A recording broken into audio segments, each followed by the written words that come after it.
জাতীয় বিশ্ববিদ্যালয়ের অধীনে তুমি যদি চান্স পেতেই চাও তাহলে আজকের ভিডিও তোমার জন্য। তুমি কনফার্ম চান্স পাবা আমার আজকে এই কথাগুলো তুমি শুনলে এবং এইভাবে তুমি অনুসরণ করলে।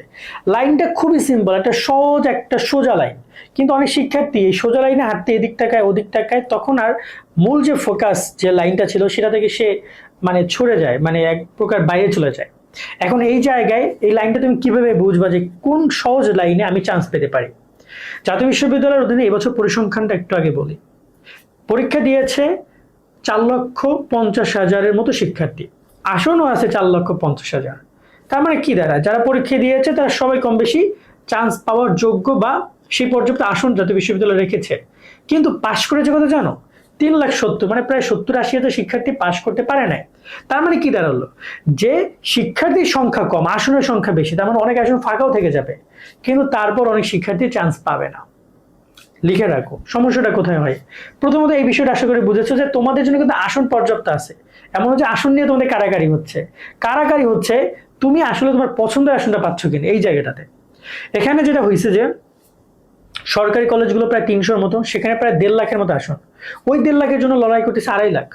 আর ওই যে বেসরকারি আসন হচ্ছে প্রায় 2.5 লাখের মতো, সেখানে দেখা যায় যে স্টুডেন্ট মাত্র কয় লাখ, 70-80,000 স্টুডেন্ট অ্যাপ্লাই করেছে। তো তোমাকে কোথায় যেতে হবে? বেসরকারিতে। কারণ সরকারিতে কম্পিটিশন অনেক। হ্যাঁ, তুমি প্রথমবার দ্বিতীয়বার সরকারিতে ট্রাই করতেই পারো, প্রথম মেধা তালিকা ওয়েট করলা, দ্বিতীয় মেধা তালিকা ওয়েট করলা, লাগলে রিলিজ স্লিপও তুমি একাধিক সরকারি কলেজে রেখে দেখতে পারো। কিন্তু কোনো কারণে যদি তুমি না আসে, তোমার কিন্তু অবশ্যই বেসরকারিতে ফোকাস হতে হবে। এমনকি আবার সব বেসরকারিতেও তুমি চান্স পাবা না, তোমার রেজাল্টের ধরন অনুযায়ী চান্স পাইতে হবে। আমি একটা কথা বিশ্বাসী, সেটা হচ্ছে তোমার যোগ্যতা তুমি নিজে জানো। তোমার যোগ্যতা তোমার রেজাল্টে, তোমার যোগ্যতা কোথায় সেটা রেজাল্ট অনুযায়ী বলে দিবে। তোমার রেজাল্ট, তোমার যোগ্যতা বা তুমি কোথায় চান্স পাবে এটা তোমার মাথায় যদি ওই রকম ভাবে নেও যে না আমার ইচ্ছা আমি অমুক কলেজে পড়বো, হবে না ভাইয়া।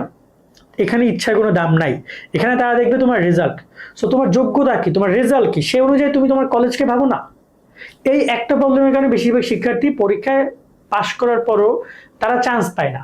তোমার রেজাল্ট যদি খারাপ হয় তাহলে অফকোর্স তুমি সরকারি চান্স পাবা না, এটাই বাস্তবতা। এবং তোমাকে মেন্টালিটি সেভাবেই নিয়ে নিতে হবে, হয় তুমি এবছর পড়তে না আগামী বছর ট্রাই করো, একটা সিম্পল কথা। এবং যারা কিনা রিলিজ স্লিপগুলোতে অ্যাপ্লাই করার চিন্তা ভাবনায় আছো তাদেরকে আমার পরামর্শ থাকবে, তোমার যদি সরকারি পড়ার খুব ইচ্ছাই থাকে তাহলে তুমি 1 এবং 2 এই দুইটা কলেজকে তুমি সরকারি কলেজ হিসেবে রাখতে পারো। 3, 4, 5 আরো 3টা কলেজ অ্যাপ্লাই করতে পারো। প্রথম রিলিজ স্লিপের কথা বলছি, তুমি সেগুলোকে বেসরকারি কলেজ হিসেবে রাখো।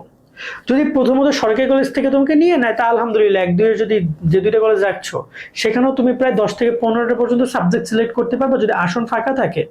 তার মানে কি হিউজ না? সো ওই জায়গাতে তুমি অ্যাপ্লাই করো, চান্স পাওয়া ট্রাই করো তুমি তোমার জায়গা থেকে। বাট যদি কোনো কারণে না আসে দেন বেসরকারিতে ভর্তি হয়ে যাওয়ার জন্য আমি পরামর্শ থাকবে।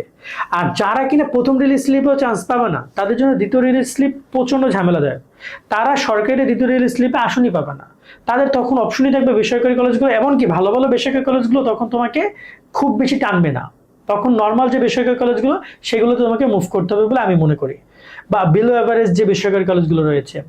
এখন এইখানে প্রশ্ন আসছে যে তাহলে কি সাবজেক্ট ইম্পর্টেন্ট নাকি কলেজ ইম্পর্টেন্ট? আমি অফকোর্স সাবজেক্টকে প্রেফার করবো, যে সাবজেক্ট ইম্পর্টেন্ট। একটা খারাপ সাবজেক্টে খারাপ কলেজে পড়েও তুমি চাইলে ভালো সাবজেক্ট নিয়ে অনেক কিছু ফাটাই ফেলতে পারো।